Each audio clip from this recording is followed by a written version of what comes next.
Welcome to as per alert. Friends, ఒక job అప్డేట్తో మీ ముందుకు వచ్చాను. 12th క్లాస్ ఎవరైనా పాస్ అయ్యి ఉంటే వాళ్ళకు ఈ జాబ్ ఎలిజిబిలిటీ ఉంది. So CSIR and central road research institute వాళ్ళు నోటిఫికేషన్ రిలీజ్ చేశారు. సో ఇక్కడ చూడవచ్చు, ఇక్కడ మీరు ఈ వెబ్సైట్కి వచ్చి చూడవచ్చు. So junior secretariat assistant and junior stenographer vacancies. ఇక్కడ లాస్ట్ డేట్ వచ్చి 21st April 2025. ఓకే, ఇక్కడ అప్లికేషన్ ఫామ్ ఇక్కడ మీరు ట్యాప్ చేస్తే, సో గైస్ చూడవచ్చు మీరు ఇక్కడ CSIR central road research institute New Delhi. So ఇక్కడ అడ్వర్టైజ్మెంట్ నెంబరు, ఈ డీటెయిల్స్ చూడవచ్చు. టోటల్ వేకెన్సీ వచ్చి 209, 209 పోస్టులు వేకెన్సీస్ రిలీజ్ చేశారు. ఇక్కడ టోటల్ వేకెన్సీ చూడవచ్చు. సో ఇక్కడ ఫ్రమ్ డేటు టు డేట్ ఇచ్చారు. అంటే అప్లికేషన్ స్టార్టింగ్ డేట్ వచ్చి 22/3/2025.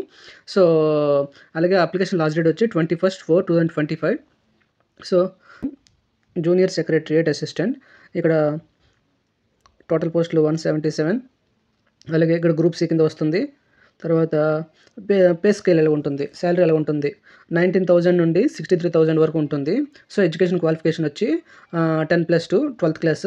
సో వీళ్ళకి ఏజ్ లిమిట్ వచ్చి 28 years పెంచకుండా ఉండాలి. సో అలాగే ఇక్కడ జూనియర్ స్టెనోగ్రాఫర్ వేకెన్సీ వచ్చి ఇక్కడ మొత్తం టోటల్ వచ్చి 32 ఉన్నాయి. సో అలా 32 ఉన్నాయి. అలాగే వీళ్ళు గ్రూప్ సి కింద వస్తారు. అలాగే పే స్కేల్ వచ్చి 25,000 నుండి నియర్గా 81,000 ఉంటుంది. సో దీనికి కూడా 10+2. సో దీనికి ఏజ్ లిమిట్ వచ్చి 27 years లోపే ఉండాలి. సో వీళ్ళకి ఏజ్ రిలాక్సేషన్ లభిస్తుంది. చూద్దాం కిందన. ఇక్కడ మీరు చూడవచ్చు కేటగిరీ వైజ్, కేటగిరీ వైజ్ ఎవరెవరికి ఎన్ని పోస్టులు ఉన్నాయి ఇక్కడ మీకు డీటెయిల్గా ఇవ్వబడింది. మీరు కూడా స్క్రీన్ పైన చూడవచ్చు. ఇక్కడ మీరు చూడవచ్చు జేఎస్సీ అంటే ఏంటంటే, సో ఇక్కడ షార్ట్ కట్ ఇచ్చారు కదా మీకు అర్థం అవ్వడానికి. జేఎస్సీ అంటే junior secretariat assistant, junior stenographer. Okay, so ఇక్కడ మీరు కేటగిరీ చూడవచ్చు. ఇక్కడ ఎవరెవరికి ఎన్ని పోస్టులు ఉన్నాయి, రిజర్వేషన్ ప్రకారంగా మీరు దీన్ని పాస్ చేసి మీరు చూడండి ఎవరెవరికి ఎన్ని ఉన్నాయో. ఫ్రెండ్స్, మీరు ఇంకెవరికైనా డౌట్ ఉంటే ఇక్కడ యూఆర్ అంటే ఏంటి, ఈడబ్ల్యూఎస్ అంటే ఏంటి ఇక్కడ మీకు ఇవ్వబడింది. యూఆర్ అంటే అన్రిజర్వ్డ్, ఈడబ్ల్యూఎస్ అంటే ఎకనామికలీ వీకర్ సెక్షన్, ఓబీసీ అంటే అదర్ బ్యాక్వర్డ్ క్లాస్. ఓకే, ఇక్కడ ఎస్సీ అంటే షెడ్యూల్ క్యాస్ట్, ఎస్టీ అంటే షెడ్యూల్ ట్రైబ్, ఈఎస్ఎం అంటే ex service man. So PWBD అంటే person with bench mark disability, ఎవరైనా డిజబిలిటీతో ఉంటారు కదా వాళ్ళు కూడా. సో ఈ reservation. So bench mark disability అన్నాం కదా, ఇక్కడ డీటెయిల్గా ఇవ్వబడింది స్టెనోగ్రాఫర్కి. సో పీడబ్ల్యూబీడీ ఉంది కదా, సో దానికి ఇక్కడ ఇచ్చారు బిఎల్వి ఇచ్చారు కదా. అంటే ఏమి ఇక్కడ మీకు కిందన ఇచ్చారు చూడండి. బి ఉంది కదా, బి అంటే ఇక్కడ బ్లైండ్ అని, ఎల్వి అంటే లో విజన్ అని. సో ఇక్కడ కిందన డీటెయిల్గా ఇచ్చారు. దీన్ని మీరు ఒకసారి క్షుణ్ణంగా చూసిన తర్వాత అప్పుడు మీరు అప్లై చేయండి. నీట్గా చూసిన తర్వాత అప్లై చేయండి. సో ఫ్రెండ్స్, ఇక్కడ చూడవచ్చు అప్లికేషన్ ఫీజ్. సో మీరు ఇక్కడ చూడవచ్చు అన్రిజర్వ్డ్ క్యాండిడేట్స్కి, ఓబీసీ క్యాండిడేట్స్కి, ఈడబ్ల్యూఎస్ క్యాండిడేట్స్కి 500 రూపీస్ ఫీజు ఉంటుంది.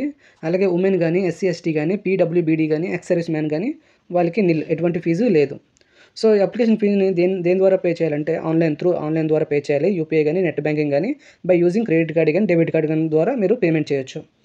సో నెక్స్ట్ ఏజ్ లిమిట్ వచ్చి, సో ఇక్కడ ఈ 21st April 2025 ఉంది కదా, దానికి మీ ఏజ్ అనేది పైన చెప్పబడినట్టుగా 28 years 27 years ఉంది కదా. సో దాన్ని చెప్పబడినట్టుగా దీనికి కట్ ఆఫ్ చేసుకోవాలన్నమాట. ఈ ఇయర్కి మీరు మ్యాచ్ చేసుకోవాలి. సో ఇక్కడ ఏజ్ రిలాక్సేషన్ వచ్చి ఎస్సీ వాళ్ళకి 5 years, ఓబీసీ వాళ్ళకి 3 years, పీడబ్ల్యూబీడీ వాళ్ళకి 10 years. అలాగే ఇక్కడ పీడబ్ల్యూబీడీ అన్రిజర్వ్డ్ క్యాండిడేట్స్ ఉంటారు వాళ్ళకి 10 years. పీడబ్ల్యూబీడీ వాళ్ళకు దీంట్లో ఎస్సీ వాళ్ళు ఉంటారు కదా వాళ్ళకి 15 years. అలాగే పీడబ్ల్యూబీడీ ఓబీసీ వాళ్ళకు 13 years. అలాగే ఎక్స్ సర్వీస్ మ్యాన్ వాళ్ళకి 3 years. అలాగే సిఎస్ఐఆర్ వీళ్ళు డిపార్ట్మెంట్ క్యాండిడేట్స్ ఉంటారు కదా వాళ్ళకి నో ఏజ్ లిమిట్ అంట. చూడవచ్చు widows, diversity women judicially separated, who are not married, ఎవరు మ్యారేజ్ చేసుకోలేదు, ఎవరైతే మ్యారేజ్ చేసుకోలేదు వాళ్ళకి 35 years age. Widows, divorced women judicially separated and who are not married SST వాళ్ళకి 40 years up to 40 years age. And any other category వాళ్ళకి no age relaxation. So friends ఇక్కడ చూడవచ్చు junior స్టెనోగ్రాఫర్కి ఎగ్జామ్ ప్యాటర్న్ ఎలాగుంటుంది, syllabus ఏముంటాయో ఇక్కడ ఇచ్చారు. So exam mode వచ్చి ఓఎంఆర్ బేస్డ్ కానీ computer based objective type multiple choice ఉంటాయి కదా, క్వశ్చన్స్ ఉంటాయి. సో మీడియం క్వశ్చన్స్ ఏ లాంగ్వేజ్లో ఉంటాయి. So the questions will be set in both English and హిందీలో ఉంటాయి. ఎక్సెప్ట్ క్వశ్చన్స్ వచ్చి ఇంగ్లీష్లోనే ఉంటాయి. సో క్వశ్చన్ లాంగ్వేజ్ వచ్చి ఇంగ్లీష్లోనే ఉంటాయి. స్టాండర్డ్ ఆఫ్ ఎగ్జామినేషన్ ఎగ్జామ్ వచ్చి 12th క్లాస్ బేస్డ్ ఉంటాయి. అలాగే టోటల్ నెంబర్ ఆఫ్ క్వశ్చన్స్ వచ్చి 200 ఉంటాయి. సో వీళ్ళకి ఇచ్చిన టైం ఎంత అంటే 2 hours 40 minutes టైం ఉంటుంది. అలాగే సబ్జెక్ట్కి ఎన్ని క్వశ్చన్స్ ఉంటాయి. సో ఇక్కడ మీరు చూడొచ్చు జనరల్ ఇంటెలిజెన్స్ అండ్ రీజనింగ్ వచ్చి 50 క్వశ్చన్స్ ఉంటాయి. అలాగే జనరల్ అవేర్నెస్ వచ్చి 50 క్వశ్చన్స్ ఉంటాయి. అలాగే ఇంగ్లీష్ లాంగ్వేజ్ అండ్ కాంప్రహెన్షన్ అంటే అవగాహన సో 100 క్వశ్చన్స్ ఉంటాయి. సో టోటల్గా మీరు ఇక్కడ చూడవచ్చు 200 క్వశ్చన్స్ ఉంటాయి. సో ఫ్రెండ్స్ ఇక్కడ చూడవచ్చు స్టెనోగ్రాఫర్కి టైపింగ్ స్పీడ్ ఉండాలి, స్కిల్ ఉండాలి. సో 80 WPM అంటే word per minute. So English కానీ హిందీ. అలాగే సో ఫ్రెండ్స్ ఇక్కడ చూడవచ్చు junior secretary assistant exam pattern వచ్చి. సో ఎగ్జామ్ వచ్చి బోత్ ఇంగ్లీష్ అండ్ హిందీలో ఉంటాయి. క్వశ్చన్స్ వచ్చి ఇంగ్లీష్ లాంగ్వేజ్లో ఉంటాయి. సో ఎగ్జామ్ స్టాండర్డ్ వచ్చి 12th క్లాస్లో ఉంటాయి, 12th క్లాస్. అలాగే నెంబర్ ఆఫ్ క్వశ్చన్స్ వచ్చి 200. అలాగే వీళ్ళకి వచ్చే డ్యూరేషన్ వచ్చి 2 hours 30 minutes. సో ఇక్కడ ఏముంటాయి అంటే క్వశ్చన్స్ 200 క్వశ్చన్లో మెంటల్ ఎబిలిటీ టెస్ట్ అది వచ్చి 100 క్వశ్చన్స్ ఉంటాయి. అలాగే జనరల్ అవేర్నెస్ వచ్చి 50 క్వశ్చన్స్, ఇంగ్లీష్ లాంగ్వేజ్ వచ్చి 50 క్వశ్చన్స్ ఉంటాయి. సో వీళ్ళు కూడా టైపింగ్ స్పీడ్ వచ్చి 35 WPM వర్డ్ పర్ మినిట్ 10 minutesలో. So how to apply. So ఎలా అప్లై చేయాలి. అప్లికేషన్ మోడ్ వచ్చి ఆన్లైనే. సో మీరు గమనించగలరు ఇది ఆఫ్లైన్ కాదు, ఆన్లైన్లోనే మీరు అప్లై చేయొచ్చు. అప్లికేషన్ని మీరు ఆన్లైన్లో అప్లై చేయొచ్చు. సో ఎలా అప్లై చేయాలి. సో ఫ్రెండ్స్ పైన చెప్పిన విధంగా అప్లికేషన్ స్టార్టింగ్ వచ్చి 22/3/2025 నుండి. అలాగే అప్లికేషన్ లాస్ట్ డేట్ వచ్చి 21/4/2025 till 5 PM వరకు అప్లికేషన్ వాళ్ళు యాక్సెప్ట్ చేస్తారు. మొదటిగా అఫీషియల్ వెబ్సైట్ మీరు ఓపెన్ చేయండి. దాని తర్వాత క్లిక్ ఆన్ అప్లై ఆన్లైన్. దాని తర్వాత registration with your email ID and phone నెంబర్తో మీరు రిజిస్ట్రేషన్ చేసుకోవాలి.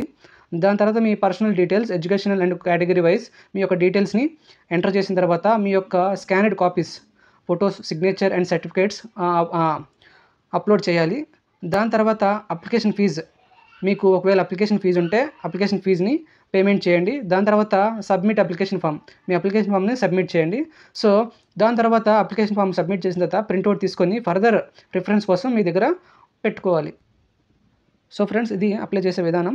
సో ఇంకేదైనా ఫర్దర్గా మీకు ఎటువంటి కామెంట్ చేయండి ఫ్రెండ్స్. సో నేను తప్పకుండా రెస్పాండ్ అవుతాను. So thank you for watching.